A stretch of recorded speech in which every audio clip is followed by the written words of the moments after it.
हरे कृष्ण प्रभु। सो हरे कृष्ण। अध्याय 14 का हम रिकैप कर रहे थे। यस, आपने बोला था और एकदम तो से हो गया। बोलिए प्रभु। यस। हाँ, तो भगवान बोलते हैं कि मैं सभी योनियों का पिता हूँ। मैं ही 84 लाख मतलब जो जीव हैं वो योनियां हैं उसका पिता हूँ, और उन्हीं में बीज डालता हूँ, ऐसा करके भगवान डिक्लेयर करते हैं। हाँ। यस, और हम फिर भी। बोलते हैं कि जो भी दुनिया में एग्जिस्ट करता है जीव, हाँ। वो बद जाता है प्रकृति से, यस। जिसमें सतोगुण, रजोगुण और तमोगुण है। यस। और फिर उसमें फिर डिफरेंट डिफरेंट उसके अंदर सतोगुण में क्या होता है, तो सतोगुण में बहुत शुद्धता होती है, मतलब वो एक कड़ी वाली क्वालिटीज है। यस। क्वालिटीज है। क्वालिटीज बताए कि शुद्ध। साफ सुथरा रहता है, प्रसन्न रहता है, प्रकाश प्रदान रहता है। यस। यस। क्वालिटीज, तो अन्य क्वालिटीज सेम। हम्म, उसमें भी अपने सत्वगुण और रजोगुण में भी यही क्वालिटीज जिस प्रकार की रहती है। पैशन जिस प्रकार रहता है कि कुछ कर घर करने का क्वालिटीज। एवं रजोगुण में आलस्य, प्रमाद, निद्रा, ये सब चीजों की क्वालिटीज बताई थी। यस प्रभु। तमोगुण में पागलपन, आलस, ये सब रहता है। और फिर आपने एग्जांपल दिया था कि विभीषण जैसे तीन भाई रामायण थे, का। तो यस। रामायण का एग्जांपल दिया जिसमें विभीषण सतोगुण में थे, जो मतलब भक्ति भगवान के। करते थे। यस। हाँ, और साथ देते। फिर कुंभकर्ण थे, तो वो तमो सोते रहते थे, तो उनका तमोगुण था। रावण था तो उसको सोना लेना था। हाँ। फिर लक्ष्मी पाने की कोशिश करता था, लक्ष्मी रजोगुण। नारायण की। हाँ, तो वो रजोगुण में था। हम्म। फिर जैसे जैसे अब सतोगुण बढ़ जाता है, तो फिर उसके बारे में आपने फिर सॉरी, उसके बाद आपने प्रकृति के गुण में बताया था, जिसमें सारा इंग्लिश में लिखा था, हम्म। Happiness, satisfaction. यस, यस, बराबर। दिन दिन जैसे प्रकृति में भी ये सेम चीज देखने मिलता है। दिन में सुबह के समय सत्वगुण रहता है, दोपहर सुबह होते ही शाम तक ये रजोगुण रहता है, फिर शाम होते होते तमोगुण का परिवर्तन होना शुरू होता है ना। और यस, फिर यस। इम्पोर्टेंट श्लोक है कि हम ये सत्वगुण रजोगुण हमारे बॉडी के प्रकृति के सत्वगुण रजोगुण से इंटरेक्ट होते हैं।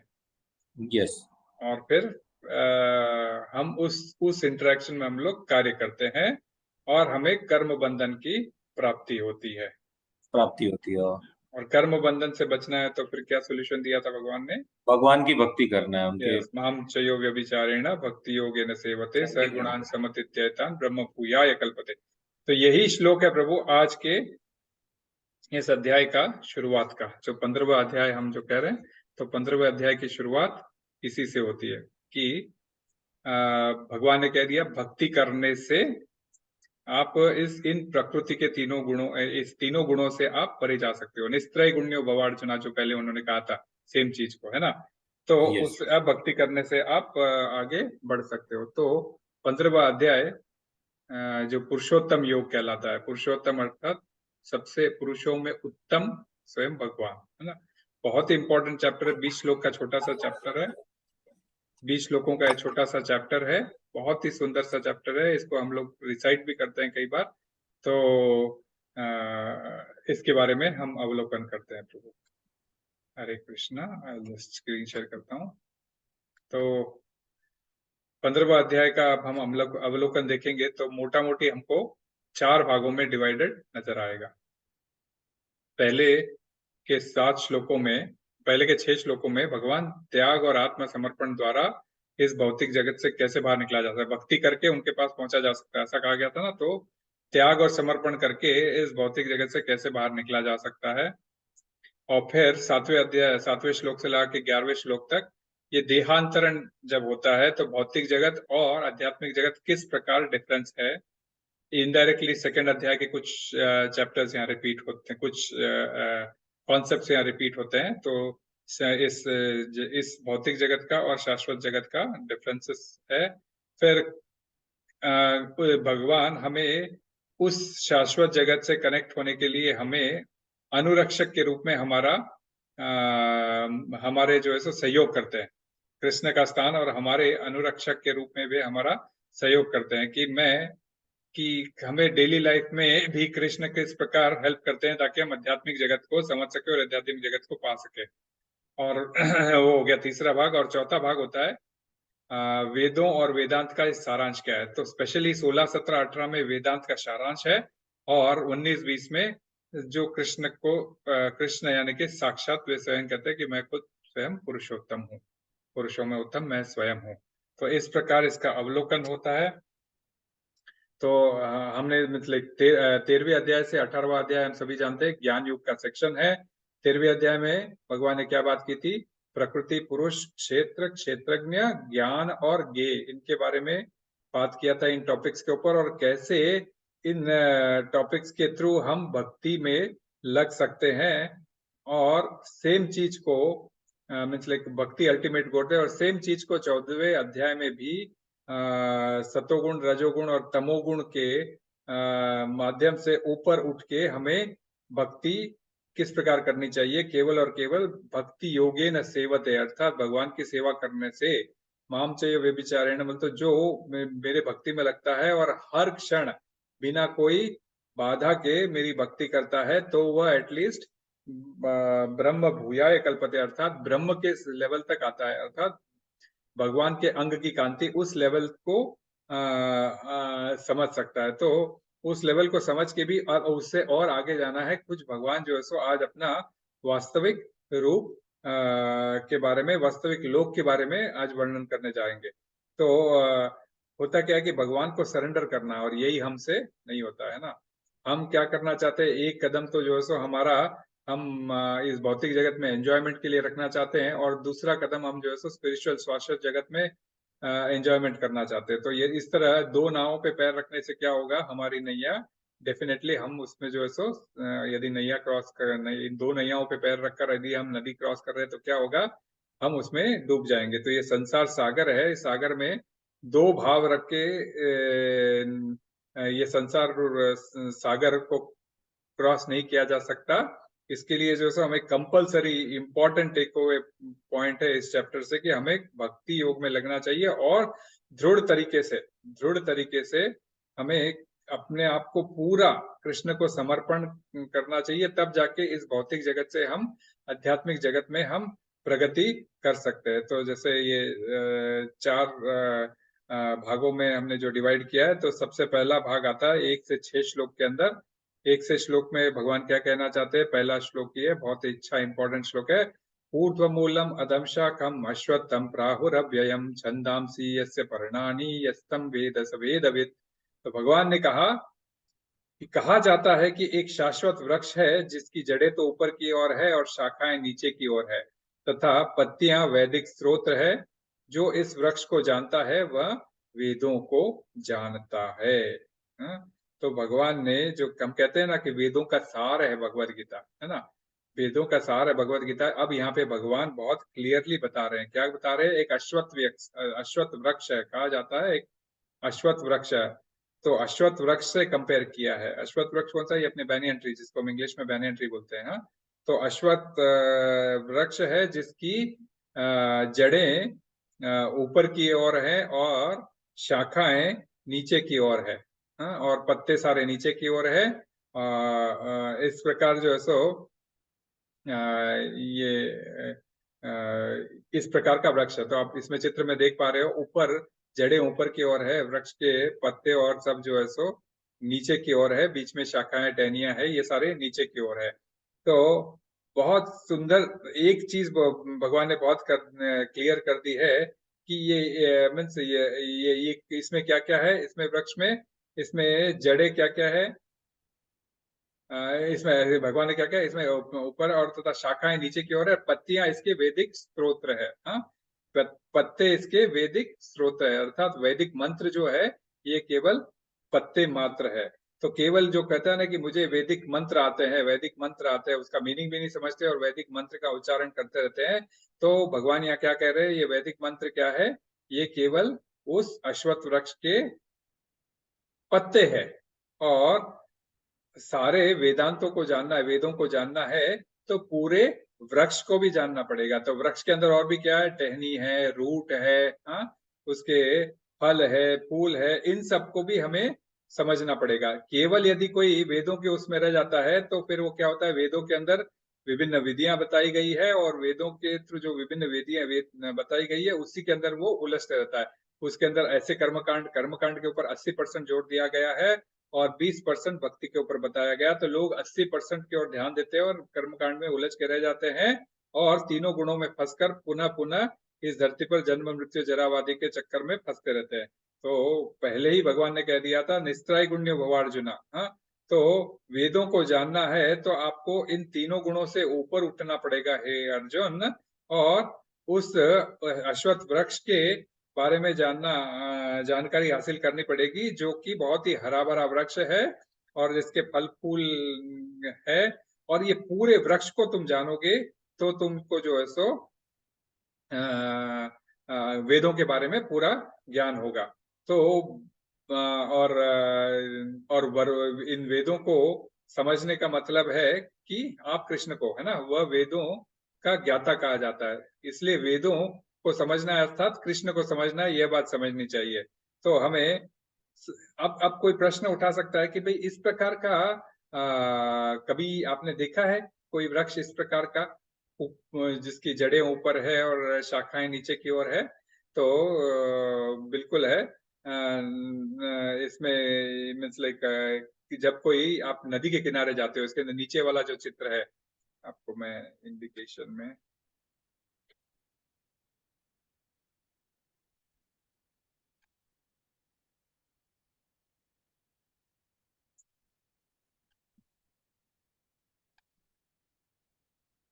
अच्छा पीडीएफ है इसमें, वो आएगा नहीं।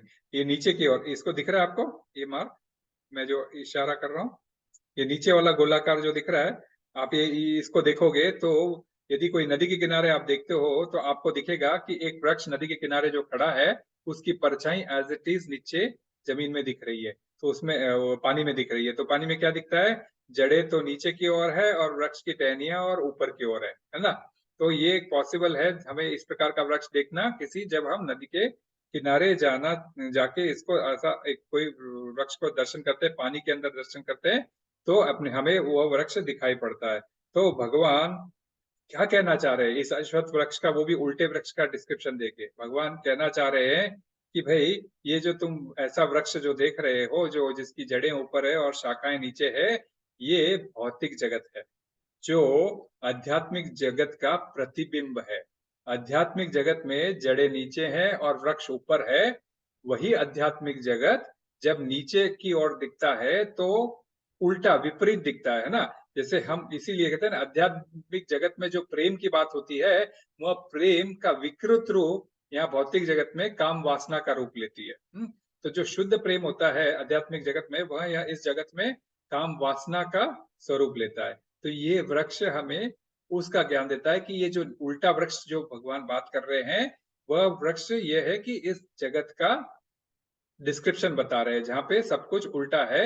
और ये उल्टा कैसा होता है? प्रतिबिंब होता है ना। प्रतिबिंब असली होता है क्या? नहीं होता है। प्रतिबिंब प्रतिबिंब भी होता है, उसमें कोई असली होने का हमें एंजॉयमेंट नहीं मिलता है। तो ये सारा इसलिए जगत जो है सो भौतिक जगत नश्वर है, ये टेम्पररी है, क्योंकि ये ओरिजिनल स्वरूप का प्रतिबिंब है। तो तीसरे और दूसरे दूसरे श्लोक में भगवान कहते हैं कि अधस्वचोद्वाम प्रसुतास्तस्य शाखा गुण प्रवृत्ता विषय प्रबाला अधस्वमूलान्यनुसंततानि कर्माणुबंधीनि मनुष्य लोके। दूसरे श्लोक में वे कहते हैं उसके इस वृक्ष की शाखाएं ऊपर की ओर नीचे फैली, शाखाएं ऊपर तथा नीचे फैली हुई और प्रकृति के 3 गुणों द्वारा पोषित है। इसकी टहनियां इंद्रिय विषय है। तो इसकी जो टहनियां है वे इंद्रिय विषय है। हम जैसे भोग की लालसा की कामना करते हैं वे इंद्रिय विषय है। और वृक्ष की जड़ें नीचे की ओर भी जाती है जो मानव समाज को सकाम कर्मों से हमें बांधती है।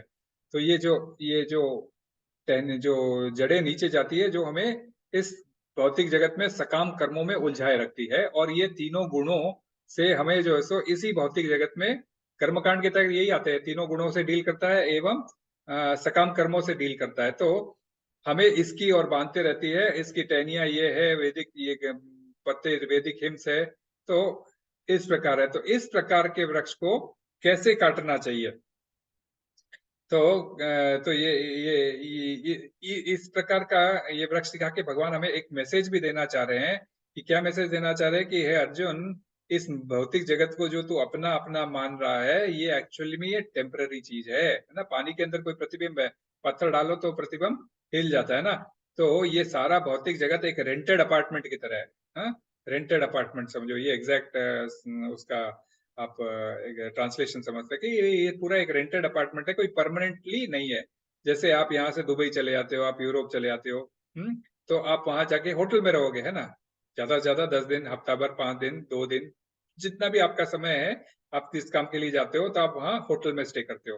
तो होटल में यदि आप रहोगे, आप होटल में एंट्री करोगे और बोलोगे इस कमरे का इंटीरियर अच्छा नहीं है, इसका पंखा अच्छा नहीं है, इसका एसी अच्छा नहीं है, आप जो है सो अपने पहचान वाले इसको बुलाओगे खाती को और बोलोगे सारा इसका इंटीरियर चेंज कर दो, इसका पंखा चेंज कर दो, इसके अंदर से ये चित्र है, ये चित्र हटा दो, मेरे चित्र लगा दो। तो क्या होगा इससे? आप उसको सही ठहराओगे या मूर्ख ठहराओगे? ऐसे व्यक्ति को मूर्ख ठहराओगे, है ना। कि भाई मूर्खता है, रेंटेड प्लेस में ऐसा कोई चेंजेस करता है क्या? हाँ। और वो ये छोड़ दो, अगर यदि वहां से ओनर आ गया उस होटल का और वह देख लिया कि तुमने अपने मन मर्जी से सब कुछ चेंज कर दिया, तो वो क्या करेगा? आपको एक लात मार के वहां से हकाल देगा, है ना। तो यही संदेश है कि ये जितने भी इस अश्वत्थ वृक्ष, उल्टे वृक्ष के जो प्रतिबिंब के रूप में आप जो ये संसार देख रहे हो, ये आपका एक टेम्पररी घर है। और इसमें आप ज्यादा अटैचमेंट करके मत रहो और मूर्ख मत बनो, जैसे कि वह व्यक्ति जो होटल में जाकर चेंजेस करके मूर्ख बनता है। हाँ। तो एक छोटी सी कहानी आती है, आपने अलेक्जेंडर द ग्रेट के बारे में सुना होगा। तो अलेक्जेंडर द ग्रेट यूनान से आया था और अन्य कई राज्यों को जीतते हुए आया था और भारत तक आया था, है ना। भारत तक आके भी हुआ भारत में मीन्स सिकंदर जिसको बोलते हैं, अलेक्जेंडर को सिकंदर बोलते हैं, सिकंदर और पोरस की बहुत बड़ी लड़ाई हुई थी। ये हुई थी, पोरस ने 17 बार उसको हरा दिया। बहुत कहानियां सुनते हैं हम, ठीक है ना, वो भी थोड़ी बहुत मनगढ़ंत कहानी है, परंतु ठीक है। 17 बार हरा दिया था। तो वह सिकंदर, वह अलेक्जेंडर जब वापस जाता है तो उसको कोई एक बीमारी हो जाती है और बीमारी हो जाने के चक्कर में उसको उसकी मृत्यु हो जाती है। मृत्यु होने से 5 दिन पूर्व जब उसके सारे वैद्य, उसके सारे डॉक्टर्स उसके साथ रहते हैं और उसकी इलाज करने की भरपूर कोशिश करते हैं, परंतु डॉक्टर फिर हाथ उठा देते हैं कि भाई हम इसका इलाज अब नहीं कर सकते, अब आपकी मृत्यु, आप मृत्यु के निकट जा रहे हो। तो फिर वह 3 इंपॉर्टेंट शिक्षाएं देता है अपने फॉलोअर से, 3 इंपॉर्टेंट बातें बोलता है जो उसको फॉलो करनी है। उसके मृत्यु के पश्चात मेरी अंतिम इच्छा है, आप लोग ये करना, क्या करना कि बोले मेरा आप जो है सो ये अंतिम संस्कार के लिए आप जब मेरा ये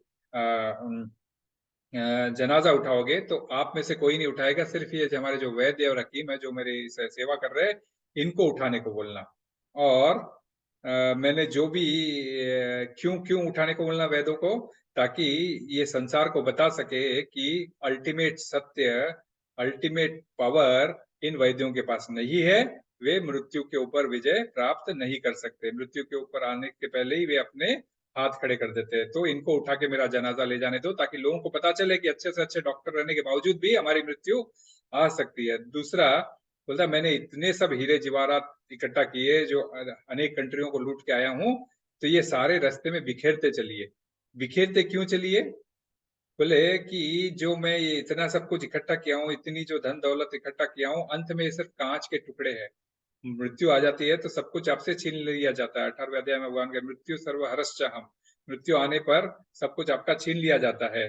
तो ये सिर्फ कांच के टुकड़े के अलावा और कुछ नहीं, इसलिए सब फेंकते जाइए। बोले जैसे हम फूल बरसाते हुए जाते हैं ना रास्ते पे, तो फूल के बदले ये हीरे जवाहरात ये सब फेंकते जाइए, ताकि लोगों को पता चले ये सब है ना, मृत्यु आने पे ये सारे केवल और केवल कांच के टुकड़े। और तीसरी बात कहता है कि मेरे हाथ इस प्रकार कॉफिन से बाहर होने चाहिए, मीन्स ये मेरे ताबुक से मेरे मेरे हाथ पूरे बाहर होने चाहिए। क्यों? क्योंकि एक इम्पोर्टेंट लेसन है कि मैं खाली हाथ ही इस जगत में आया था और खाली हाथ ही इस जगत से मैं जाने वाला हूँ। तो ये इम्पोर्टेंट लेसन के साथ तो ये तीसरे और चौथे का ये जो इम्पोर्टेंट लेसन यही है। बोलता हूँ इस वृक्ष के वास्तविक स्वरूप का अनुभव इस जगत में नहीं किया जा सकता। कोई भी नहीं समझ सकता कि इसका आदि कहाँ है और इसका आधार कहाँ है, लेकिन मनुष्य को चाहिए कि इस दृढ़ मूल वाले वृक्ष को विरक्ति के शस्त्र से काट गिराए। तत्पश्चात उसे ऐसे स्थान की खोज करनी चाहिए जहां जाकर लौटना न पड़े और जहां उस भगवान की शरण ग्रहण कर ली चाहिए जिसके अनादि काल से प्रत्येक का सूतपात्र तथा विस्तार होता आया है। तो भगवान कह रहे हैं कि अब यहाँ पे ये वृक्ष मैंने दिखा दिया जो भौतिक जगत है, अबे तुम्हें इससे अटैचमेंट, ये जो टेम्पररी घर है मैंने कहा था ना, ये तो सारा जो डॉक्टर का एग्जाम्पल लिया और मैंने जो होटल का एग्जाम्पल लिया, तो ये इससे मोह लगाना बेकार है, बेवकूफी है। इस मोह को तुम्हें काटना होगा। कैसे काटना होगा? बोले बहुत धारदार तलवार से काटना होगा। वृक्ष ऐसे आसानी से थोड़ी कटता है, कुल्हाड़ी लेके काटना पड़ता है ना।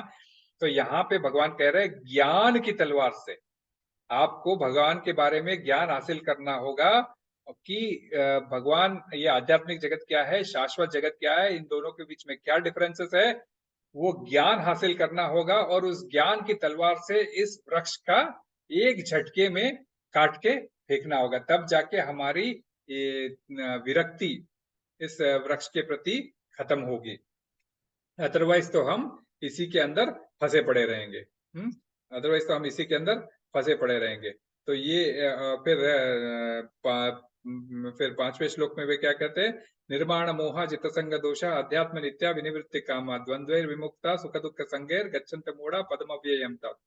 जो झूठी प्रतिष्ठा, मोह तथा कुसंगति से मुक्त है, जो शाश्वत तत्व को समझते हैं, जिन्होंने भौतिक काम को नष्ट कर दिया है, जो सुख तथा दुख से द्वंद से मुक्त है और जो मोह रहित होकर परम पुरुष के शरणागत होना चाहते हैं, वे उस शाश्वत राज्य को प्राप्त होते हैं। अब अपने शाश्वत राज्य की बात कर रहे हैं भगवान। ये सारा टेम्पररी जगत है ना, जो शाश्वत जगत का प्रतिबिंब है। अब वह शाश्वत जगत का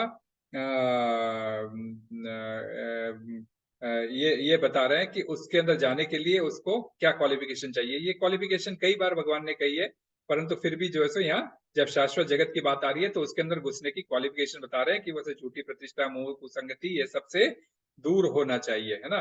तो जैसे ही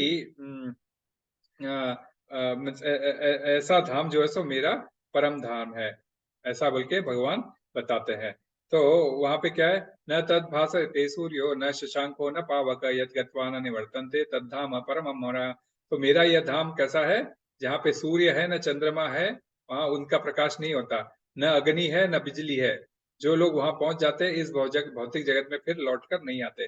तो तुम जो जिस जगत में रह रहे हो ये अशाश्वत जगत है, मेरा जगत शाश्वत है। वहां पे सूर्य है ना, चंद्रमा है ना, अग्नि है ना, बिजली है, कुछ भी नहीं है। हाँ, तो आपको वहां जाकर वहां पहुंचना है, हाँ, और वहां से वापस नीचे नहीं आना है। तो एक गारंटी भी दे रहे हैं और अपने लोक का, गोलोक वृंदावन का वे जो है सो आपको डिस्क्रिप्शन भी दे रहा है, वो ब्यौरा दे रहा है कि वहां सूर्य नहीं, चंद्रमा नहीं है, सब कुछ जो है सो अपने आप चमकने वाले है ना। भगवान के अंग की कांति इतनी है कि आपको और कुछ दिखाई देने की जरूरत नहीं है। इस भौतिक जगत में क्या है? केवल और केवल अंधकार है। इसीलिए हमें सूर्य और चंद्रमा की जरूरत पड़ती है। जो सूर्य और चंद्रमा भगवान ने बताया कि ये मेरी आंखें हैं।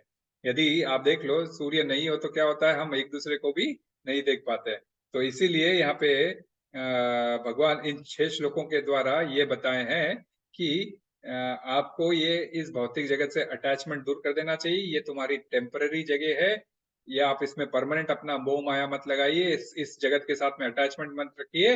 मेरा एक जगत बहुत शाश्वत है जहाँ पे इन सब चीजों की जरूरत नहीं होगी। तुमको वहां पे लौटने की तैयारी करना चाहिए, है ना। अब 7वें श्लोक से लाके 12वें श्लोक तक भौतिक जगत और आध्यात्मिक जगत में क्या डिफरेंसेस है, भगवान इसके ऊपर कुछ टिप्पणियां देते हैं। तो 7वें श्लोक में क्या कहते हैं? ममई वांशो जीव लोके जीव भूत सनातना मम षष्ठानि इंद्रियाणि प्रकृति स्थानी कर्षति। तो इस बद्ध जगत अर्थात इस शाश्वत जगत, इस जगत में, टेम्पररी जगत में जो हमारा जगत है, इस बद्ध जगत में सारे जीव मेरे शाश्वत अंश है, हाँ? तो हम कहते हैं ना हम परमात्मा, हम आत्मा है, परमात्मा के अंश है। तो भगवान इस श्लोक में वह क्लियर कर रहे हैं कि मेरे शाश्वत अंश है ना। शाश्वत कहने का मतलब कभी भी रहने वाले। शाश्वत का मीनिंग क्या? इटर्नल, कभी भी रहने वाले। ये बात नहीं कही है कि तुम ज्योति हो, तुम लाल बत्ती हो, कुछ नहीं कहा भगवान ने। क्या? तो इस जगत में रहने वाले सारे बद्ध जीव अर्थात सारे 84 लाख योनियों में जितने जीव है, यहाँ तक कि वृक्ष, टहनी वृक्ष, जंतु, पेड़ पौधे, कीट पतंगे, मनुष्य इत्यादि जितने सारे जीव है, वे सारे मेरे शाश्वत जीव है, मेरे अंश है, मेरे अंश है। और अपने 6 इंद्रियों के कारण इस टेम्पररी जगत से संघर्ष कर रहे हैं। माम चयो व्यभिचारेण, पिछले इसमें कहा था ना कि हम इस जगत में बैठे बैठे संघर्ष कर रहे हैं। हमारी इंद्रियां तृप्ति, हमारी इंद्रियों की जो रिक्वायरमेंट है प्रकृति हमें प्रोवाइड कर रही है, और हमारी इंद्रियां इस प्रकृति से वार्तालाप कर रही है, और इंद्रियों का सेवन करके हम इस जगत में फंसे पड़े हैं। तो यहाँ पे 6 इंद्रियों की बात कर रहे हैं। ये तो 5 इंद्रियां अपनी हमारी, ये जो आंख, नाक, मुंह, हाथ, कान है, ये सब जो हमारी इंद्रियां है। इसके अलावा मन, छठवीं इंद्रिय हमारी मन, जिसमें मन भी सम्मिलित है। इसके वजह से हम लोग इस भौतिक जगत में अनावश्यक ही जो है सो फंसे पड़े हैं। तो बहुत जरूरी है समझने की बात कि इसमें हमें समझना चाहिए कि हम विष्णु के तत्व है, अर्थात कृष्ण के अंश है। कोई ये नहीं है, कोई आग बत्ती या कोई है ना ज्योति, ये नहीं है ब्रह्म ज्योति। हम जो कि इसमें भगवान ने कहा है अंश है, और अंश जब हम उनके शाश्वत अंश है, और भगवान कह रहे हैं कि तुम्हें एक बार वहां आ जाओगे तो आपको वापस इस जगत में आना नहीं पड़ेगा, अर्थात जन्म मृत्यु जरा व्याधि से हमें छुटकारा मिल जाएगा और हमें परमानेंट हैप्पीनेस मिलेगा। हम हैप्पीनेस की खोज यहाँ कर रहे हैं, जबकि यहाँ पे सिर्फ दुख और दुखालय अशाश्वतम है। परमानेंट हैप्पीनेस तो वहां है। तो ये हैप्पीनेस क्या चीज होती है, वहां जाके हमें क्या हैप्पीनेस मिल जाएगा? तो हैप्पीनेस समझाने के लिए, यदि एक कोई आप भरी गर्मी के अंदर बहरीन के रेगिस्तान में बैठे हो, और आपको किसी ने एक बोतल वाटर दे दी, मिसलरी वाटर की बोतल दे दी, तो आपको जो पी के जो आनंद आएगा, वही सेम बोतल यदि कोई हिमालय में बैठा व्यक्ति को यदि कोई दिएगा तो उसको आनंद उतना आएगा नहीं। क्यों? वहां पे वो ऑलरेडी ठंडी में है। तो उस सेम पानी वही है, लेकिन उसके लिए वह कोई बहुत बड़ा खुशी का कारण नहीं है, जबकि यहाँ रेगिस्तान में बैठे व्यक्ति को एकदम वह खुशी का कारण है। और जैसे एसी है, गर्मी के अंदर यही एसी हमें सुख का कारक रहता है, और आगे गर्मी में जाके हमें आगे जब सर्दी आती है तो ये हमारा दुख का कारण हो जाता है ना। भूख लगती है तो एंजॉयमेंट कैसे होता है? जब भूखा रहता है व्यक्ति तो साधारण अचार का तेल और रोटी खाने से भी उसको तृप्ति मिल जाती है। यदि अदरवाइज भूख नहीं है तो कोई 56 भोग भी बना के खिला दे, पिज्जा पास्ता क्यों ना बना के खिला दे, उसको वह हैप्पीनेस नहीं है। तो चीजें वही है फिर, परंतु आनंद वह नहीं होता है। तो इस प्रकार कृष्णा कह रहे हैं कि भैया मूर्ख, तुम ऐसा मिसगाइड मत हो, तुम जो सो ऐसा भ्रमित मत हो। तुम्हें पता रहना चाहिए कि तुम मेरे अंश हो, और तुम्हारी असली खुशी केवल और केवल मेरे धाम को प्राप्त करने से होगी, न कि इस भौतिक जगत में रहने से होगी। तो आगे क्या कहते हैं? शरीरम यद्म वाप्नोति यच्छामृत कामतीश्वर गरीयत वैतानि संयाति वायुर्गंधा विनाशयत। इस संसार में जीव अपनी देहात्म बुद्धि को एक शरीर से दूसरी शरीर की उसी तरह ले जाता है जिस प्रकार वायु सुगंध को ले जाती है। इस प्रकार वह एक शरीर धारण करता है और फिर इसे त्याग करने पर दूसरा शरीर धारण कर लेता है। और दूसरा भी इसी से कनेक्टेड है। श्रोत्रम चक्षु स्पर्शनम च रसनम घ्राणमेव च अधिष्ठायम मनश्चायम विषयानुपसेवते। तो इस प्रकार दूसरा स्थूल शरीर धारण करके जीव विशेष प्रकार के कान, आंख, जीभ, नाक तथा स्पर्श इंद्रियां, त्वचा प्राप्त करता है, जो मन को चारों ओर सपुंजित है। इस प्रकार वह इंद्रिय विषय के एक विशिष्ट समुच्चय का भोग करता है। तो भगवान क्या कह रहे हैं इन 2 श्लोकों के जरिए? ये बदलना चाहते हैं कि वापस अपने सेकंड अध्याय के बेसिक्स पर, क्या कि जैसे समय समय आएगा तो ये क्या था ना, वो कौन सा श्लोक था कि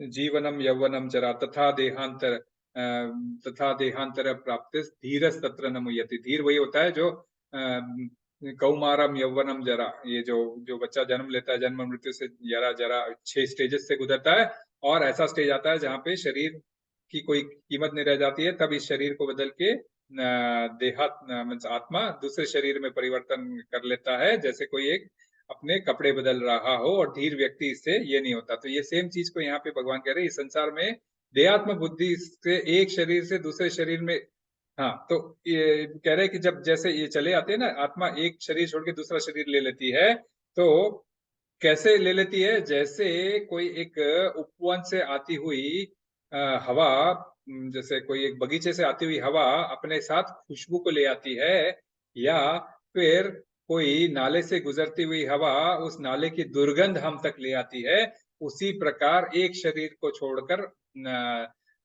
देहधारी आत्मा दूसरे देह को धारण कर लेती है। इसमें कोई आश्चर्य करने की बात नहीं है। तो भगवान ये कह रहे हैं, तो ये जैसे वायु एक गंध को दूसरी गंध से मिला दूसरी जगह ले जाती है, वैसे ही चाहे वो सुगंधी हो या चाहे दुर्गंधी हो, वो ले जाती है। उसी प्रकार हमें जो ये ऑर्डिनरी, हमें जो ये सो ह्यूमन बर्थ मिला है, हमें जो मनुष्य शरीर मिला है, इसके अंदर आप ज्यादा मीन्स लाइक सारे 8.4 लाख मीन्स 84 लाख योनियों से गुजर के होते हुए आपको यह शरीर मिला है। इसलिए जरा सोचिए, हाँ, जैसे आप वाइजली सोचिए कि अपना चेतना को आप उस प्रकार लेके आइए ताकि आपकी अगला शरीर कोई ऐसा मूर्खता बड़ा कारण न बन जाए, ताकि आप जब जैसे कोई जब वायु जाती है तो कोई अच्छी सुगंध या गंदी सुगंध के बीच में डिफरेंशिएट नहीं करती है, वह तो अच्छी सुगंध हो या गंदी सुगंध हो उसको एक साथ ही ले जाती है। तो वैसे ही हमें भी गुड और बैड यानी कि अच्छे और बुरे का समझ परख होनी चाहिए, और हमें इस प्रकृति के गुणों के मोह में बंद कर ऐसे ही नहीं बह जाना चाहिए, मूर्ख नहीं बने रहना चाहिए, आपको होशियार रहना चाहिए और इसकी तत्व को समझना चाहिए। और चले जाएगी फिर क्या होगा, चले जाएगी तो क्या क्या जैसे अंत काले च मामे स्मरण मुक्त्वा कलेरम, पहले भगवान ने बताया कि आखिरी में जो स्मरण करोगे तो आपको वैसा योनि मिलेगा। तो किसी को मैंने कहा मांस खाने की आदत है तो उसको शेर का शरीर मिलेगा। ये इस श्लोक अगले 9वें श्लोक में भगवान बता रहे, श्रोत्रम चक्षुष्पर्शनम च, कि इस प्रकार दूसरा स्थूल शरीर धारण करके जीव को उसकी प्रकार के कान, आंख, नाक, जीभ, स्पर्श इंद्रियां प्राप्त करता है ना, तो शेर बनेगा। या फिर जो है सो उसको अधिक मैथुन करने की आदत है तो कबूतर का शरीर मिलेगा, कबूतर के जैसे आंख नाक मतलब पक्षियों के जैसे आंख नाक मिलेंगे। तो जैसा वायु लेके जा रही है जिस चीज को, आपकी चेतना जो अंत काले च मामे में जब आपका शरीर छूट जाता है तो वायु जैसे ले जाती है गंध को, वैसे ही आपकी आत्मा उस चेतना को लेके दूसरे शरीर में परिवर्तन करती है जैसी चेतना थी। तो उसी हिसाब से फिर आपके आंख नाक डिसाइड होते हैं, आपको मनुष्य योनि, पशु योनि, जीव जंतु, कीट आदि की योनि प्राप्त होती है। फिर 10वें श्लोक में, उत्क्रामंत स्थितम वापि भुंजानम वा गुणान्वितम विमूढ़ानानुपश्यन्ति पश्यन्ति ज्ञान चक्षुषा। मूर्ख न तो ये समझ पाते हैं कि जीव किस प्रकार अपना शरीर त्याग करता है, न ही वे समझ पाते हैं कि प्रकृति के गुणों के अधीन वह किस तरह का शरीर का भोग करता है।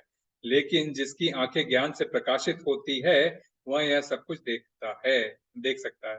तो भगवान आपको ये आंसर दे रहे हैं। यहाँ पे आप देखो, जैसे ये जो है ना बताया हुआ, ये उसी का मैंने जो स्टोरी बताया था कि भाई वो अलेक्जेंडर द ग्रेट, उसके चारों ओर अच्छे अच्छे डॉक्टर थे और फिर भी जो है सो उसको मृत्यु आनी पड़ी। और वह देख नहीं पाता है कि मुझे झील ये कीट पतंगा मिलेगा या फिर ये जीव जंतु मिलेगा, वह देख नहीं पाता है। कारण तो देख पाता कौन है, जिसके पास ज्ञान होता है।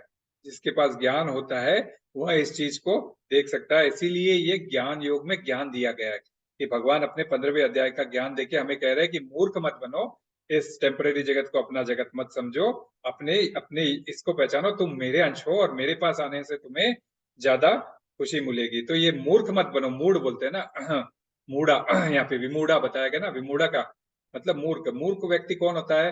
मूर्ख व्यक्ति वो होता है जिसको अपना हित और अहित के बारे में डिस्क्रिमिनेशन करना नहीं आता। उदाहरण के लिए आप ले लीजिए, कोई व्यक्ति एरोप्लेन में जा रहा है और उस एरोप्लेन के बंबई से दिल्ली जा रहा है और ये एरोप्लेन कोई आतंकवादियों द्वारा अपहरण कर लिया जाता है। तो जब आतंकवादी गन दिखाएंगे और बोलेंगे कि ये एरोप्लेन दिल्ली नहीं जाएगा, ये एरोप्लेन लखनऊ जाएगा, तो बाकी तो सब घबरा जाते हैं क्योंकि आतंकवादी के पास बंदूक होती है, देख के घबरा जाते हैं। परंतु ये मूर्ख व्यक्ति क्या सोचता है, अरे वाह, टिकट तो मैंने दिल्ली तक की दी है, तो मुझे लखनऊ भी देखने मिल जाएगा, तो मैं बड़ा इमामबाड़ा छोटा इमामबाड़ा देखूंगा, बड़ी अच्छी बात है। हाँ, और कुछ लखनऊ पे जाते हैं लेकिन लखनऊ पे उनको उतरने नहीं दिया जाता है, तो फिर उसको प्लेन को आगे ले जाते हैं, बोलते हैं अब ये कलकत्ता जाएगी। तो बाकी सब और घबराने लग जाते हैं, अरे कलकत्ता जा रहे हैं, कहाँ दिल्ली जाने वाले थे, कलकत्ता जा रहे हैं। और ये मूर्ख फिर खुश होता है, अरे वाह, मैंने तो टिकट तो कल दिल्ली तक का ही दिया है, अब तो कलकत्ता भी जा रहे हैं, मैं तो हावड़ा ब्रिज भी देखूंगा, ये भी देखूंगा। इस प्रकार और खुशी से पागल होने लगता है। कलकत्ता आते आते वहां पर भी परमिशन नहीं मिलती है लैंड करने की, तो फिर वहां से प्लेन को मोड़ के दुबई के लिए ले जाता है समझो, या बांग्लादेश ले गया जाता था समझ लो। तो अब उस मूर्ख की और भी खुशी की सीमा नहीं रहती। अरे बिना टिकट के ही मैं तो अ, बिना वीजा के, बिना टिकट के, बिना इसके बोले मैं तो अब बांग्लादेश या दुबई जा रहा हूँ, है ना। मूर्ख ये नहीं समझ रहा है कि उसके ऊपर मृत्यु की तलवार भी लटक रही है, कि उसकी यदि मांगे पूरी नहीं हुई आतंकवादी की तो उनकी प्राण भी उसको गंवाने पड़ेंगे, इसके बारे में भी वह सोच नहीं रहा है। तो ऐसे मूर्ख मत बनिए और अपना हित और अहित के बारे में आप ऐसा ये मत हो जाइए। हाँ, तो आपको ये पता रहना चाहिए कि मैं ही करता हूँ, मैं ही इस जगत का पोषण करता हूँ। यतन्तो योगिनश्चैवं पश्यन्त्यात्मावस्थितं यतन्तो सो अप्रकृतात्मानं नैवं पश्यन्त चेतसा। आत्म साक्षात्कार को प्राप्त प्रयत्नशील योगी जन यह स्पष्ट रूप से देख सकते हैं, लेकिन जिनके मन विकसित नहीं हुए हैं और जो आत्म साक्षात्कार को प्राप्त नहीं है, वे प्रयत्न करके भी यह नहीं देख पाते हैं। तो ये ज्ञान जिसको हो सकता है वही ये देख सकता है कि मैं किसी पशु को मारूंगा, पशु का हत्या करके खाऊंगा, तो कल को उस पशु को फिर चांस मिलेगा कि वो मेरी हत्या करके वह खाए।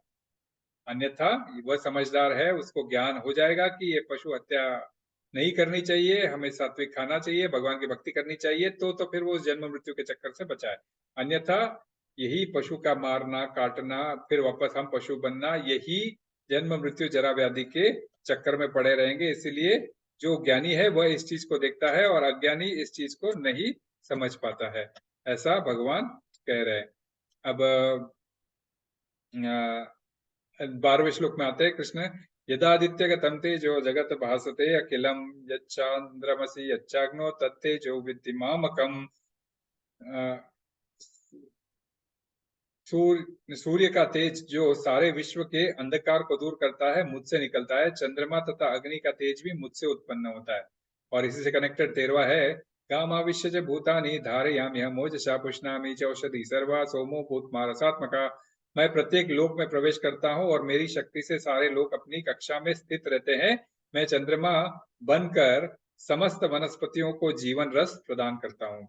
तो कृष्ण हमारे इस जीव भौतिक जगत के भी अनुरक्षक है। वे हमें दिशा प्रदान करते हैं ताकि हम भटके नहीं और एक्चुअल हमारा जो पर्पस है वह समझ के भगवान के धाम जाने की तैयारी कर सके। हमें डे टू डे इसमें भगवान किस प्रकार मदद करते हैं। भगवान इस प्रकार मदद करते हैं, कहते हैं कि सूर्य की जो चमक है, जो चंद्रमा की जो चमक धमक है, ये मेरे द्वारा आई है। ये मेरी आंखें पहले कहते हैं ना, तो मेरी आंखों से ये चमक निकली है। सारे विश्व का अंधकार जो दूर करती है, चमक ही दूर करती है, जो मुझसे आई है। हाँ, चंद्रमा की तथा अग्नि का तेज भी मुझसे ही उत्पन्न हुआ है। हाँ, अरे वो तो छोड़ दो, मतलब ये जो सारे अपने अपने लोक पे घूम रहे हैं, ये केवल और केवल क्या है, मेरे शक्ति के वजह से, हम कहते हैं ना ग्रेविटेशनल शक्ति के वजह से ये आकाश में स्थित है। सारे हम ग्रह मंडल को ऐसी बात करते हैं ना, तो ये ग्रेविटेशनल पुल कोई और शक्ति नहीं है, मेरी शक्ति है। ग्रेविटेशनल पुल साइंटिस्टों ने नाम दिया है, परंतु यहाँ पे भगवान कह रहे हैं ये प्रत्येक लोक में प्रवेश करता हूँ और मेरी शक्ति से सारे लोग अपनी कक्षा में स्थित रहते हैं।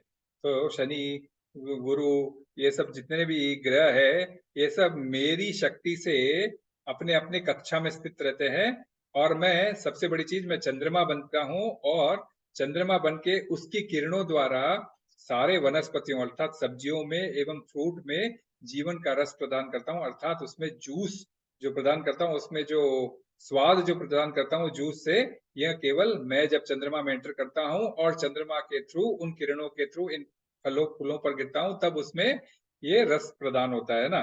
तो बहुत इंपॉर्टेंट सूक्ष्म है समझने वाली बात। भी एक सिंपल सा एग्जांपल लेते हैं कि यदि हम कहते हैं कि दूध किससे आता है, तो भाई साधारण सी बात है, दूध किससे आता है, दूध डेयरी फार्म से आता है। हमें आजकल के जमाने में तो ना डेयरी फार्म में क्या होता है, अनेक गाय और भैंस और रहते हैं जिससे दूध निकाला जाता है। तो गाय और भैंस दूध कैसे बनाते हैं, तो गाय और भैंस चारा खाते हैं जिसको खा के दूध बनता है। तो चारा बनता कहाँ से है, चारा कहाँ से बनता है? चारा भूमि में उगता है। कैसे उगता है? जब वर्षा होती है, पानी दिया जाता है, वर्षा का पानी होता है, तब चारा ऑटोमेटिक उगाता है। मीन्स लाइक घास ऑटोमेटिक उगाती है, जिसे चारे के रूप में घास, बैल और घास खाते हैं और दूध प्रदान करते हैं। तो ये वर्षा का पानी आता कैसा है? कोई नासा देता है या फिर इसरो देता है? वर्षा का पानी आता कहाँ से है? तो उसके लिए भी क्या है? समुद्र से आता है। समुद्र से भाप लेकर भगवान इस समुद्र के भाप को पानी में, पीने वाले पानी में कन्वर्ट करते हैं, और इसको जो है सो इस धरती पर देते हैं। तो कहने का तात्पर्य है कि इतना बड़ा समुद्र का ये जो मैकेनिज्म है, प्रोसेस पूरा कन्वर्ट कन्वर्ट करके उसको साधारण जल में बनाने का, ये कार्य कैसे हो सकता है? सूर्य से। सूर्य ऊष्मा देता है, जिससे भाप बनकर आकाश में बादल बनते हैं, और बादल के अंदर पानी रहता है, जो जो पीने का पानी जिसे हम कहते हैं शुद्ध जल में कन्वर्ट होता है, और वहां से फिर बारिश के रूप में नीचे गिरता है और घास उगती है ना। तो भगवान यदि सूर्य चंद्रमा नहीं देते तो ये भाप बन के जाना करना ये पॉसिबल ही नहीं था। इसीलिए भगवान कहते हैं सूर्य का तेज मैं हूँ, मुझसे आया है। तो ये सारा प्रोसेस जो है सो मैं ही कर रहा हूँ। तो एक बार श्रीला प्रभुपाद से एक व्यक्ति पूछ रहा था कि श्रीला प्रभुपाद ये कि मैं जो है सो एक सीमेंट का फैक्ट्री का मालिक हूँ, और मैं जो है सो मेरे सीमेंट की फैक्ट्री का नाम मैंने जो है सो बड़ा सुंदर रखा है। मीन्स लाइक ये मेरे पिताजी की कंपनी है, मैंने अपने पिताजी के नाम पे इस सीमेंट फैक्ट्री का नाम रखा है, मेरे पिताजी इसके मालिक थे और मैं इसको चला रहा हूँ। तो शिला प्रभुपाद कहते हैं अच्छे, तो तुम एक बड़े चोर हो। तो वो व्यक्ति थोड़ा झुंझला जाता है कि भाई मैं चोर कैसे हूँ? नहीं नहीं, मैं सीमेंट फैक्ट्री का मालिक हूँ शिला प्रभुपाद। तो शिला प्रभुपाद कहते हैं बराबर भाई, तुम एक बड़े चोर हो। तो बोले सीमेंट आता कहाँ से? तो बोले पहाड़ों से। और पहाड़ को दिए किसने? तुम्हारे बाप, मतलब पहाड़ को बनाया किसने? तुम्हारे बाप ने बनाए, यानी तुम्हारे पिताजी ने बनाए? तो बोलते नहीं। तो बोले बनाए किसने? भगवान ने बनाए हैं। तो फिर तुम कैसे कह सकते हो ये सीमेंट मेरे फादर ने कंपनी बनाई और कंपनी बनवाती है? ये सारे चीजें तुमको नेचुरली भगवान ने बनाए हैं और भगवान ने दिए हैं, और तुम उसको भगवान का शुक्र अदा करे बिना अपने पिताजी का नाम रखते हो और बोलते हो कि मेरे पिताजी की कंपनी है और पिताजी सीमेंट की फैक्ट्री चला रहे, बिजनेस करते थे। तो फिर ये तुम तो बड़े चोर हुए, क्योंकि ये तो भगवान ने दिया है तुमको सीमेंट, ये पहाड़ वगैरह भगवान ने दिए, और तुम उनका धन्यवाद नहीं देते हो अपने पिताजी का। तो उसको समझ में आती है, अरे मैं क्या कहने की कोशिश कर रहा था और इसका अर्थ क्या निकलता है।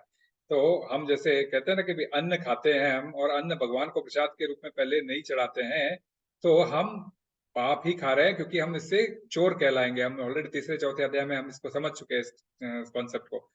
तो ये हम चोर कहलाएंगे। इसीलिए फिर उसको क्या आता है स्वामी जी, शिला प्रभुपाद जी, मैं एक्चुअली, आप कह रहे हो सही बात है चोर है, परंतु मैं उतना भी चोर नहीं हूँ। मैं जो भी कमाई करता हूँ इससे मैं थोड़ा बहुत जन्माष्टमी में, राधाष्टमी में जब आती है तब उसको डोनेट करता हूँ। तो शिला प्रभु बोलते हैं ऑल राइट, ओके, तुम बड़े चोर नहीं हो, छोटे चोर हो, क्योंकि तुम अभी भी अपने पिताजी के नाम पे ये फैक्ट्री रखे हो। यदि भगवान का तुम अंश समझते और भगवान से वैराग्य के लिए अपने छोड़ने की बात करते, तुम इसका गोविंद सीमेंट, हरि सीमेंट इस प्रकार का नाम रखते, परंतु तुमने रखा है अपने पिताजी के नाम पर। हाँ, तो इसी इन श्लोकों के थ्रू इसलिए हमें समझने की बात है, जो साइंटिस्ट कहते हैं ना कि लॉ ऑफ ग्रेविटी वगैरह, ये और कुछ नहीं है, कृष्ण कह रहे हैं यह मेरी ही शक्ति है और मैं ही पौष्टिकता प्रदान करता हूँ सारे फलों में फूलों में। अरे फलों में फूलों में छोड़ो, और आगे भी वे बताते हैं, पीछे चला गया। तो हाँ, 14वें श्लोक में वो क्या कहते हैं? हम वैश्वानरो भूत्वा प्राणी नाम देहमाश्रिता प्राणापान समायुक्तम पंचामन्नम चतुर्भुजम चतुर्विधम।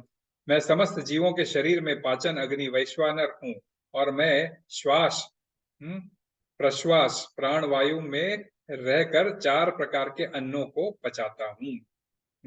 तो मैं, आपके पेट में अग्नि भी मैं ही हूँ, वैश्वानर। हाँ, वैश्वानर नाम की अग्नि तुम्हारे पेट में मैं हूँ, जो तुम जो भी खाते हो उसको पचाने का काम करता हूँ। कौन करता है?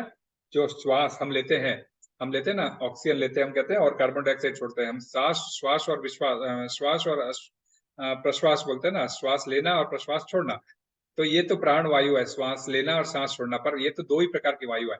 अंदर जाने के बाद वायु और 8 प्रकार में बदलती है, और वो 4 प्रकार के अन्नों को पचाने में मदद करती है इस अग्नि में झोंक के। तो यदि ये अग्नि नहीं हो तो फिर हमारा तो खाना पीना भी दुर्लभ हो जाता, हमारा तो खाना पीना पचाना भी बड़ा मुश्किल हो जाता था। हाँ, खाना पीना भी पचाना बड़ा मुश्किल हो जाता था।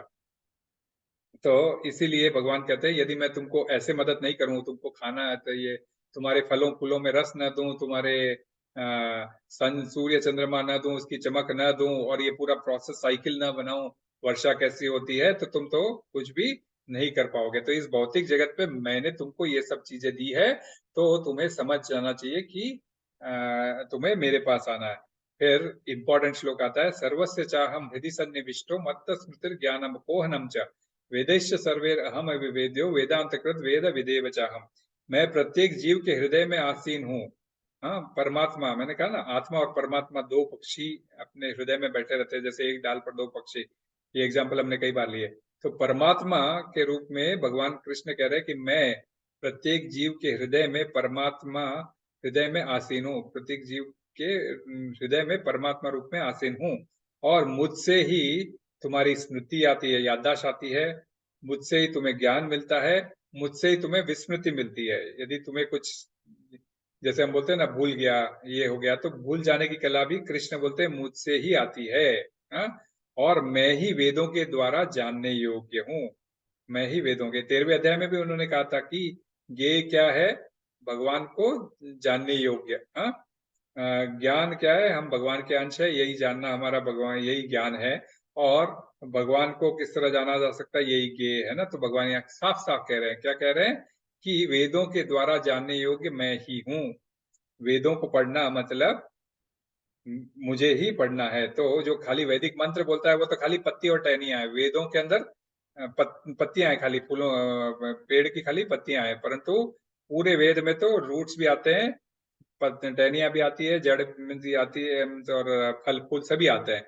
तो सारे चीजों को वेद कहा जाता है, और वेदों को जानने का मतलब है मुझे ही जानना है, और कुछ नहीं है। तो अर्थात जब हम वेद पढ़ते हैं तो उसका उद्देश्य हमें समझना चाहिए, उद्देश्य है भगवान को जानना। ये हमारा सबसे बड़ा उद्देश्य होता है। तो इसीलिए कहते हैं ना, वेद पढ़ के भी आप क्या पालोगे, जो पाना है वो वेद पढ़ के भी अंत में आपको रियलाइजेशन क्या होना चाहिए, बाबा ये सब तो भगवान ने इतना कुछ करके दिया है, मैं तो एकदम तुच्छ हूँ, आपको ये रियलाइजेशन होगा। तो हम अभी भगवत गीता में ही भगवान पहले ही बता रहे हैं, वेदों को जानना मतलब मुझे जानना है, तो मुझे जान जाओ तो आपने वेद को जान लिया। तो इसीलिए तो ये तुम्हें जो याददाश्त चाहिए, तुम्हें जो पढ़ने के लिए स्मृति चाहिए, तुम्हें जो ज्ञान चाहिए, मैं तुम्हें प्रदान करता हूँ तुम्हारे हृदय में परमात्मा रूप में विराजमान करके। तो ये बहुत इम्पोर्टेंट पॉइंट है। तो इसीलिए हमें कहना था कि वैदिक शास्त्र हमें वो ज्ञान प्रदान करते हैं जिससे हमें इस बद्ध जीवन से हट के हमें बद्ध जीवन से अपना अटैचमेंट, मोह वगैरह उस ज्ञान की तलवार से काट करके, एवं ये जो तत्व है ना कि भाई नरिशमेंट, जो पौष्टिकता जो प्रदान होती है इन सारे सूर्य चंद्र प्रसाद ये सब से, अन्न वगैरह से हमसे जो पौष्टिकता आती है, इस पौष्टिकता के थ्रू हमें ज्ञान हासिल करना चाहिए। तो उस ज्ञान में पौष्टिकता कैसे आएगी हमें, ये तो खाने पीने की चीजों में पौष्टिकता ज्ञान में कैसे आएगी, जब हम परंपरा में वह ज्ञान सुनते आएंगे, तब उस परंपरा में ज्ञान हम के बारे में समझेंगे, तब हमें समझ में आएगा कि हमें अपनी इंद्रियों की पूर्ति नहीं करनी है, बल्कि हमें भगवान के इंद्रियों की पूर्ति करनी है। तो ऑटोमेटिकली अपना रिलेशनशिप जो है सो भगवान के साथ में, सर्वस्य चाम हृदि सन्निविष्टो, हम तुम्हारे अंश है, उसकी यह पूर्ति कंप्लीट कर देता है। मीन्स लाइक उसका जो ये लिंक है उसको ऐसे ये श्लोक क्लोज करता है कि तुम मेरे अंश हो, और मेरे तक आने के लिए तुम्हें गुरु परंपरा के माध्यम से ज्ञान हासिल करना पड़ेगा, और अपने आप को पुष्ट बनाना पड़ेगा, अर्थात अपने को उस लेवल तक ले जाना होगा जहाँ गुरु आपको एक्सेप्ट कर सके, एवं उस ज्ञान को फिर हमें कृष्ण के सेवा में लगाना होगा। जैसे इस्कॉन करता है, अभी ये वीकली क्लासेस चला के आपको भगवत गीता का ज्ञान देता है, उसको ऐसा करके तब जाके आपको ये होगा कि भाई वेदों का ज्ञान का क्या मतलब है कि भगवान को जानना। अब हम अंतिम पड़ाव क्या आते हैं, जहाँ पे वेदों को जानना अर्थात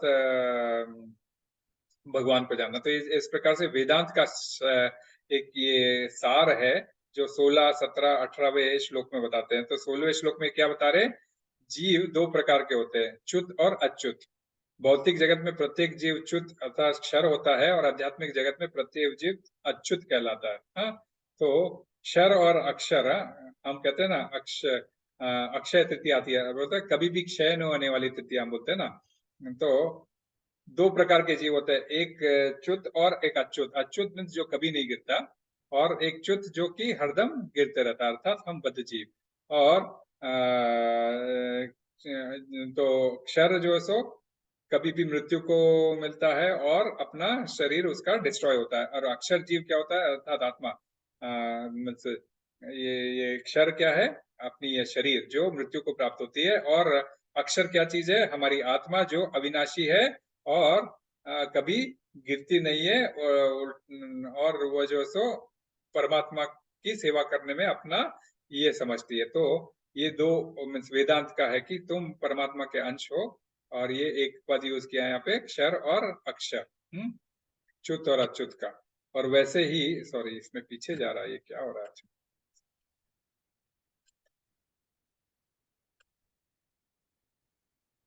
17वें अध्याय में क्या बोलते हैं वे सेम चीज को, कि इन दोनों के अतिरिक्त एक परम पुरुष आत्मा है जो साक्षात अविनाशी है, और जो तीनों लोकों में प्रवेश करके उनका पालन कर रहा है। हाँ, तो हम जो कहते हैं ना आत्मन, आत्मा को आत्मन और परमात्मा को परब्रह्मन। हाँ, आत्मन परब्रह्मन, परमात्मा आत्मा।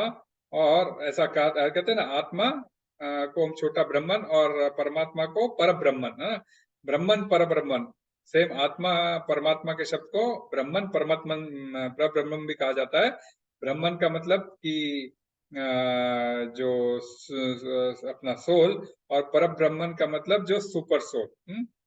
वे क्या कह रहे हैं कि मैं इस सुपर सोल के जरिए इन सारे, मतलब जो महाविष्णु है ना, श्री महाविष्णु गर्भोदक्षाई विष्णु बनते हैं, गर्भोदक्षाई विष्णु क्षीरोदक्षाई विष्णु बनते हैं। तो मैं क्षीरोदक्षाई विष्णु का रूप लेके इस सारे जगत में एंटर करता हूँ और इसका पालन करता हूँ, है ना। विष्णु इज द मेंटेनर हम बोलते हैं ना, तो उसके रूप में। तो कठोपनिषद में जो आता है ना, नित्यो नित्यानाम चेतनस चेतना नाम, तो सारे लिविंग एंटिटीज के अंदर जो भी कंडीशनड और लिबरेटेड जो भी लिविंग एंटिटीज है, उसके अंदर हमें ये समझना चाहिए कि उसमें से ये सारे एक है, परंतु इसमें से जितने भी लिविंग एंटिटीज और कंडीशन एंटिटीज में से ऊपर जो सुप्रीम एंटिटीज है, सुप्रीम पर्सनालिटी गॉडेड है, वे इस कंडीशनड एंटिटीज को भी, ये जो सुप्रीम परमात्मा है जो क्षीरोदक्षाई विष्णु है, वे इस आत्मा और परमात्मा जो तुम्हारे हृदय में बसे हैं, इसके पालनहर्ता है। वो आपके हृदय में विराजमान है और इन सब की चीजों का पालन कर रहे हैं। इन दोनों के अतिरिक्त एक परम पुरुष आत्मा परमात्मा है, परम पुरुष परमात्मा अर्थात पुरुष है, वह उसका साक्षात स्वरूप है। और जो साक्षात है, मतलब उसका कोई स्वरूप है, कोई एकदम शेप नहीं है, जो साक्षात स्वरूप है, अविनाशी है, और जो तीनों लोकों में प्रवेश करके उसमें पालन करता है, अर्थात स्वर्ग नर्क और भूजगत में एंटर करके उसका पालन करता है।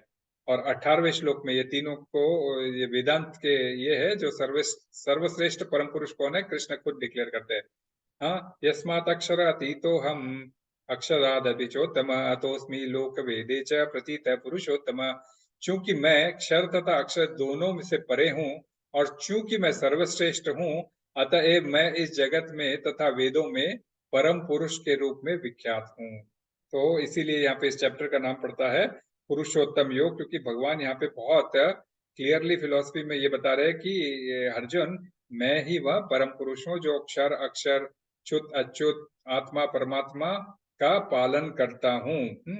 तो हमें समझना चाहिए कि वासुदेव सर्वमिति स महात्मा सुदुर्लभ, ये जो 9वें अध्याय में आता है ना, कि ये सारे फिलोसॉफिकल जो तत्व बताए गए उसका मतलब यही है कि वासुदेव को जानना। हाँ, वासुदेव सर्वमिति, कि सब इन सब के कारक स्वयं वासुदेव है और कोई नहीं है। और उनसे, हाँ, यदि हम जान लिए कि वासुदेव सब कुछ है, तो फिर वासुदेव से हमारा क्या रिश्ता है? हम वासुदेव के अंश है। हमें जाके केवल और केवल वासुदेव कृष्ण की हमें सेवा करनी चाहिए। यही हमारा कॉन्शियसनेस रहना चाहिए, जिसके लिए हमें ज्ञान हासिल करना चाहिए। उनके बारे में जितनी ज्यादा जानकारी हो सके ज्ञान हासिल करना चाहिए, और ज्ञान के तलवार से इस भौतिक जगत के अटैचमेंट से, कर्म कांड में फंसे हुए हमारे जो ये क्या बोलते हैं, एक्सपेक्टेशन इन रिटर्न वाले, हाँ, कर्म नहीं करने चाहिए, और जहां तक हो सके अकर्म करना चाहिए, ताकि हम उस परम पुरुषोत्तम भगवान को समझ सके और एवं उनके पास जाकर अपना जीवन बिता सके। तो परम पुरुषोत्तम, अब परम पुरुषोत्तम कह गए, भगवान ने डिक्लेयर कर दिया। अब इसके आगे यही कहते हैं कि यो मामिव सम्मूढ़ो जानाति पुरुषोत्तम स सर्वविद्यतीमान सर्वभावेन भारत। जो कोई भी मुझे संशय रहित होकर पुरुषोत्तम भगवान के रूप में जानता है, वह सब कुछ जानता है। अतएव हे भरत पुत्र, वह व्यक्ति मेरे पूर्ण भक्ति में रत रहता है। तो यहाँ पे एकदम क्लियर अंडरस्टैंडिंग दे रहे हैं कि भाई, ऐसा जो जानता है कि मैं पुरुषोत्तम हूँ, वही वास्तविक में ज्ञाता है, वही ज्ञान का अधिकारी है। और वह जो है सो एक बार मुझे जान लेता है, तो फिर सदैव जो है सो मेरी भक्ति में लगा रहता है। फिर उसको कभी भी अपनी इंद्रिय तृप्ति नहीं, बल्कि भगवान की इंद्रिय तृप्ति पूरी कैसी करनी है, इसी में लगा रहता है ना। कि हमें अपने से ज्यादा भगवान की इंद्रियों को निभाना चाहिए और भगवान की इंद्रियों की पूर्ति करना चाहिए। तो इस प्रकार भगवान अपने पुरुषोत्तम योग का एक आखिरी श्लोक पे आते, इति गुह्यतमं शास्त्रम इदं मुक्त मयानक एतद् बुद्ध्वा बुद्धिमान स्यात् कृतकृतश्च भारत। हे अनघ, अर्थात हे अर्जुन, यह वैदिक शास्त्रों का सर्वाधिक गुप्त अंश है, जिसे मैंने अब प्रकट किया है। जो कोई इसे समझाता है, वह बुद्धिमान हो जाएगा और उसके प्रयास पूर्ण होंगे। तो पुरुषोत्तम योग सबसे पूर्ण योग है, पूर्ण पुरुषोत्तम भगवान के बारे में, जिसके ऊपर कोई कला, मीन 16 कलाएं पूरे पूर्ण वाले पुरुषोत्तम भगवान है। ऐसे वैदिक शास्त्रों को जो जो जो जानता, ऐसा जो जानता है, जो तो वह मुझे डेफिनेटली मुझे जानता है, और वह मुझे समझता है, और वही बुद्धिमान भी कहलाता है ना, मूर्ख नहीं कहलाता है। तो बुद्धिमान व्यक्ति कौन? वही जिसने इस भौतिक जगत से में को अपना टेम्पररी स्थान माना है, इसमें ज्यादा अटैचमेंट नहीं रखा है, ज्ञान की तलवार से इस अटैचमेंट को काट दिया है। भौतिक जगत संसार में पूरा दुखालय अंधकार है, भगवान के जगत में प्रकाश है, हम भगवान के अंश है, भगवान की सेवा करना हमारा कर्तव्य है।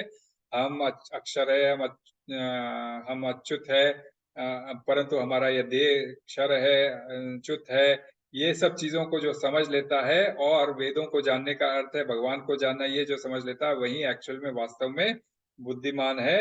इस प्रकार भगवान कह के एक इम्पोर्टेंट पॉइंट कहते हैं कि भाई, आपको अपनी इंद्रिय तृप्ति से ज्यादा मेरी इंद्रिय तृप्ति, अर्थात भगवान की सेंसेस को जो अच्छा लगता है वह करना चाहिए, तब जाके आपको पुरुषोत्तम की भक्ति का ये मिलता है। और मैं स्वयं पुरुषोत्तम हूँ, इसके कथन के साथ में इस 15वें अध्याय का भी यहाँ पे समापन करते हैं। तो हमें क्या क्या देखने मिला? इसमें 4 इंपॉर्टेंट चीजें हैं कि हमें, एक तो जो विकृत प्रतिबिंब है, ये शाश्वत जगत का ओरिजिनल स्वरूप है। हम पानी में, यदि हम कोई आम का पेड़ कोने पे देख रहे हैं नदी के किनारे, तो यदि वह पानी आम लटकता हुआ भी देखते हैं, तो आम हमें जो है सो पानी में भी दिखाई देता है। ओके, तो आप सोचोगे ये आम का रस मैं तोड़ के पी लूं, उसको हैप्पीनेस यदि आप मानोगे, और पानी में कूदोगे तो क्या होगा? आपको आम मिलेगा? नहीं मिलेगा, है ना। उल्टा, यदि आपको स्विमिंग नहीं आती है तो आप क्या हो जाओगे? उल्टा आप तो उसमें डूब जाओगे, है ना। तो आनंद के बदले आपको अनानंद मिलेगा। तो इस विकृत प्रतिबिंब के पीछे मत जाओ, ये जगत अशाश्वत है। ये इसका ओरिजिनल स्ट्रक्चर ऊपर है, आध्यात्मिक जगत, जो ब्रह्म ज्योति के नीचे, हमने कहा था ना पहले, जो डिस्क्रिप्शन दिया था, ब्रह्म ज्योति ऊपर है, ब्रह्म ज्योति के ऊपर सारे वैकुंठ लोग है, फिर विरजा नदी है, उसके बाद में भौतिक जगत है, जहाँ पे कारणोदक्षाई विष्णु लेटे हुए, उनके रोम छिद्र से अनेकों ब्रह्मांड प्रकट हो रहे, हर ब्रह्मांड में वे प्रवेश करते हैं, और गर्भोदक्षाई विष्णु के रूप में उसमें लेटते हैं। फिर कमल की उत्पत्ति होती है, ब्रह्मा जी का प्राकट्य होता है, शिव जी, फिर अन्य सनत कुमार प्रजापति, फिर अन्य जीवों की उत्पत्ति होती है, और सभी के हृदय में परमात्मा रूप में क्षीरोदक्षाई विष्णु के रूप में वे प्रवेश करते हैं। तब जाके ये सारा संसार चलने लगता है और हम अपना कर्म करने लगते हैं। कर्म करते हम बंधन में ना फंसे, इसीलिए वृक्ष का विच्छेदन बहुत जरूरी है। ऐसे वृक्ष में ना फंसे रहे, क्योंकि वृक्ष के अंदर बहुत सारे फल फूल है। इस भौतिक जगत में बहुत से फल फूल है। हम खाली अपने इंद्रिय तृप्ति करने के लिए ये फल खाएं, ये पूजा करके ये कमा ले, ये पुण्य कमा ले, वो पुण्य कमा ले, मत रहो। ज्ञान हासिल करो, ज्ञान की तलवार से इस वृक्ष का छेदन करो और ओरिजिनल वृक्ष जहाँ है वहां जाने का प्रयास करो। ये तुम्हारा टेम्परेरी धाम है। पुत्र का अपने परम पिता के पास लौटना संघर्ष की समाप्ति होता है। इसीलिए, और वह संघर्ष की समाप्ति में हमें जब हम समझ जाते हैं तभी हम उनकी सेवा में लग सकते हैं। उन तक पहुंचने के लिए भगवान हमारे इस भौतिक जगत में क्या क्या मदद करते हैं, किस रूप में मदद करते हैं, ताकि हम उनका उनको उनको थैंक्स कहते हुए, उनको एक्नॉलेज करते हुए, उनका धन्यवाद देते हुए हम शाश्वत जगत की ओर जा सकते हैं। क्योंकि हमारे से तो खाना तक पचाया नहीं जाएगा, खाना पचेगा नहीं तो हमारे शरीर में वायु विकार आएगा और पॉइजनस गैस फॉर्म होगी और हम तो वैसे ही मृत्यु को प्राप्त हो जाएंगे। तो फिर 16वें से 18वें श्लोक में हमने पूरा वेदों का सार जाना, और 19वें और 20वें श्लोक में भगवान कृष्ण जो पुरुषोत्तम है, जिसने कृष्ण पुरुषोत्तम को जान लिया उसने सब कुछ जान लिया, ऐसा कहकर भगवान इस 15वें अध्याय का यहाँ पे समापन करते हैं। आपका कोई प्रश्न है तो हम प्रश्न लेते हैं, अन्यथा हम दामोदर आरती करके हम लोग जो है सो इस कथा को, आज क्लास को यहाँ पे पूर्ण विराम देंगे। तो किसी का कोई प्रश्न है तो आप प्रश्न कर सकते हो प्रभु। जैसे मैंने कहा था कि बहुत इम्पोर्टेंट है अपने जीवन में इस प्रश्न उत्तर का होना। तो कोई प्रश्न है तो आप कीजिए प्रभु, मैं कोशिश करता हूँ जो आज आंसर देना है दे सकता हूँ। हरे कृष्ण।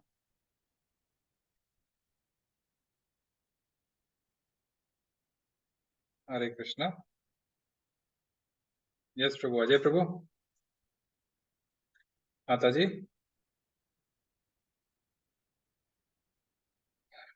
हरे कृष्णा। तो आज का यहाँ पे अध्याय 15वां अध्याय यहाँ पे समाप्त होता है। और हम जो है सो, क्योंकि दामोदर महीना चल रहा है, हम दामोदर की आरती करते हैं और इस कार्यक्रम को आज यहाँ पे हम समाप्त करते हैं। जय राधा दामोदर, राधा दामोदर राधे, जय राधा दामोदर, राधा दामोदर राधे। नमामीश्वरं सच्चिदानन्दरूपम् लसत्कुण्डलं गोकुले व्राजमानम् यशोदाभियोलुकलादधमानम् परामृष्टमत्यन्ततो द्रुतगोप्याम् रुजन्तं मुहुर्नेत्रं युग्मं रुजन्तं कराम्बोजयुगमेन शतङ्गनेत्रम् मुहुश्वासकम्पत्रिरेकाङ्गकण्ठ स्थितग्रैव दामोदरं भक्तिपदम् इति दृक्स्वलीलाभिरानन्दकुण्डे स्वघोषं निमज्जप्तं काम्पयन्तम् त्वदीयेषितगिषु भक्तजितत्वम् पुनः प्रेमतस्तं शतावृत्ति वन्दे वरं देवमोक्षं न मोक्षवधिं वा न चान्यं रणेऽहं वरिषदपीह इदं ते वपुरनाथ गोपाल बालम् सदा मे मनस्य अविरास्त मन्ये इदं ते मुखाम्बोजम् अत्यन्तनीलैः स्निग्धरक्तैश्च गोप्या मोहशुम्बितं बिम्बरक्ताम्बरं मे मनस्य विरास्तालं लक्षलाभे नमो देव दामोदर अनंत विष्णु प्रसीद प्रभो दुःखजलाभिमग्नम् कृपा दृष्टि पृष्ठातिदिनं बतानुग्रहाणेश मामद्य मे दक्षिदुक्ष कुबेरात्मजो बद्धमुतेव यद्वत् प्रयामोचितो भक्ति भजो कृतो च तथा प्रेम भक्तिं स्वक्षं मे प्रयच्छ नमो ते ग्रहो मे श्रीदामोदरेह नमस्ते सुदाम्ने स्फुरदीप्तिदाम्ने त्वदीयोदरायात विश्वस्य दाम्ने नमो राधिकायै त्वदीय प्रियायै, नमो नन्तलीलाय देवाय तुभ्यम्। हरे कृष्णा कृष्णा कृष्णा हरे हरे, हरे रमा रामा रामा हरे हरे। जय राधा दामोदर राधे, जय गौरनिताय गौरनिताय जय गौरनिताय, जय प्रभुपदा जय प्रभुपदा शिल प्रभु, जय गुरुदेवा जय गुरुदेवा शिल गुरुदेवा। बोलो श्री राधा दामोदर भगवान की जय, श्री श्री पुरुषोत्तम भगवान की जय। आज एकादशी है, देव उत्थान एकादशी, बहुत ही शुभ दिन है। और आज के दिन हमारा ये पुरुषोत्तम योग को समझना बहुत ही लाभकारक है, क्योंकि तुलसी विवाह आज शाम में, तो जो लोग तुलसी विवाह करते हैं, आज करना चाहते हैं आज, नहीं तो कल परसों या पूनम तक आप कभी भी कर सकते हो तुलसी विवाह अपने घर में कार्तिक में। इसीलिए तुलसी महारानी का हमें अधिक से अधिक पूजन करना चाहिए, क्योंकि तुलसी महारानी भक्ति प्रदायिनी है। तो आप सभी लोग आराम से धूमधाम से तुलसी विवाह कीजिए और आनंद कीजिए। हरे कृष्णा। किसी का कोई प्रश्न है तो मैं समझाने की कोशिश करता हूँ, अन्यथा हम लोग यहाँ पे कार्यक्रम को आज समाप्त करते हैं। श्रील प्रभुपाद की जय, गुरुदेव महाराज की जय। हरे कृष्णा।